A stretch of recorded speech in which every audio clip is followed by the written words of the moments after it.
আসসালামু আলাইকুম, সবাইকে আমার চ্যানেলে স্বাগতম। আপনারা সবাই কেমন আছেন? আমি আল্লাহর রহমতে অনেক ভালো আছি। আপনারা যদি আমার চ্যানেল নতুন হয়ে থাকেন তাহলে প্লিজ আমার চ্যানেলটা সাবস্ক্রাইব করে দিবেন, লাইক দিয়ে পাশে থাকবেন, শেয়ার করে অন্যকে দেখার সুযোগ করে দিবেন। আমি আজকে মিষ্টি আলুর শাক রান্না করব, সেজন্য ছাদে চলে গেছি। ছাদে গিয়ে আমি মিষ্টি আলুর শাকগুলোকে তুলে নিতেছি। কচি কচি শাকগুলো আছে ওগুলো তুলে নিতেছি, কারণ বুড়ো যে শাকগুলো ওগুলোকে তুলে নিলে খেতে ভালো লাগবে না।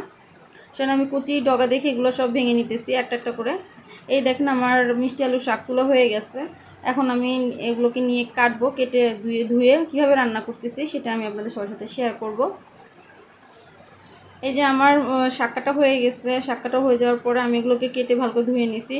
যাবতীয় মশলা দিয়ে আমি ভালো করে কষে আলু দিয়ে দিতেছি। আপনারা হলুদ মরিচ যে পরিমাণ শাক রান্না করবেন ওভাবে বুঝে দিবেন। এই যে আমার আলু যখন সিদ্ধ হয়ে গেছে আমি শাকগুলোকে ঢেলে দিছি। শাকগুলো ঢেলে দেওয়ার পরে আমি এই শাকের মধ্যে একটু বাগার দিছি। এটা পুরোটাই অপশনাল, আপনাদের ইচ্ছে হলে দিবেন, নাহলে দিবেন না। আমার খেতে খুব ভালো লাগে সেজন্য আমি দিই। এই যে দেখেন আমার শাক রান্না হয়ে গেছে। কেমন হয়েছে আপনারা কমেন্টে জানাবেন।